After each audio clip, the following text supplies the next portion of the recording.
Let me start by asking you about the kind of nervousness that we've seen as far as both the currency market and, of course, the equity markets are concerned. Understandably, knee-jerk reaction to the developments of the day. But on balance, what does this mean now as far as the economy is concerned? Well, the market's response is understandable. I think the markets will remain, in my view, slightly tentative and nervous till it gauges what kind of consequences this action by India entails. So therefore, I don't see the little bit of uncertainty and nervousness go away immediately. And coming to the point on the economy, I don't think it changes the fundamentals of the Indian economy in any way. India is, as Raghuram Rajan had said, that it is one of the fastest growing economy, and his words were, one-eyed man in the kingdom of the blind. So therefore India is doing well. There's a strong current account balance. It has got growth on its side. Inflation is softening. So I don't see the economy is not to be impacted. I only see one probably adverse impact on the government finances, because after what has happened today, you will see some pressure on the government's expenditure side, particularly on the defense side. The defense expenditure will definitely have to be provided for adequately going forward, because once the government has taken admittedly a targeted and localized and a limited attack, not against Pakistan Army, but against the non-state actors. That's right. As the DGMO pointed out very clearly. So therefore, I think India must have to undertake adequate preparations, and those preparations will certainly entail some pressure on government's defense budget, for which adequate provisions have to be made.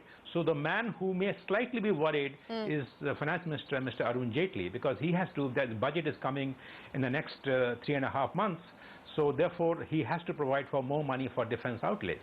Yeah, that's a very valid point that you make, AKB, and we've seen that historically as well. In fact, we've got that graphic up on our screens on how defense expenditure and defense spending goes up because of conflict, and we saw that happen during the Kargil war as well.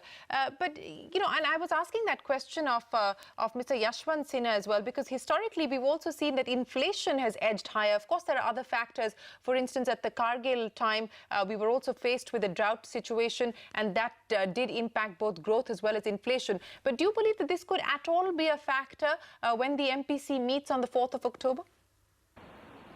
Well, I think a lot of things will happen before 4th of October happens. My sense is that even the MPC members and the RBI governor in particular will closely watch the developments tomorrow, day after, Sunday, Monday, because just as the Indian Army, the Indian forces will keep a watch on what's happening across the border, so if the situation is kept under control, there is no escalation, the response is managed well, then I would imagine the MPC will move on as they had planned to do earlier, which probably was a kind of a pause on the interest rate trajectory. So I don't think it will have an immediate impact, because there are international developments like the U.S. Fed response.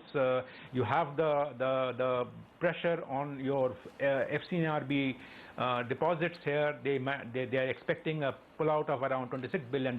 It may flow out. So I think the MPC will keep in mind those uncertainties and will keep their powder dry for probably some action in December, and not take any action at this stage. But as I said, a lot of things will happen tomorrow, day after. The response will be keenly watched and assessed at all levels, and then only probably MPC will come to its final assessment and its order. AKB, we cannot prejudge whether there will be a retaliatory action of any kind and what magnitude that action will be.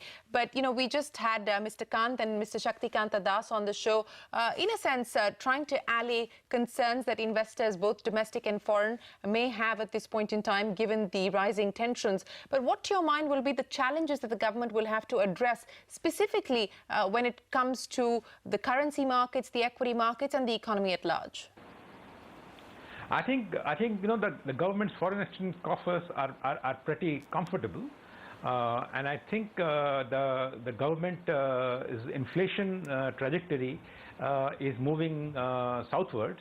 And fiscal deficit is under control. So all the basic economic parameters are fairly stable, strong. So therefore, there is a need for proper messaging and information sharing on what the economic strengths are, so that the investment sentiment does not turn adverse even temporarily. Because remember that your balance of payments may look pretty comfortable with the current account balance being only 0.1% of your GDP, the current account deficit of the last quarter, but it may turn adverse and it may exert some pressure on your currency, and so therefore I think there is need for watching the situation closely, and there is an adequate need for messaging and sharing information with particularly with the business and investment community, so that the markets don't run away with the ball. Managing Editor of the Business Standard and veteran journalist A.K. Bhattacharya, always a pleasure speaking with you, sir. Thank you very much.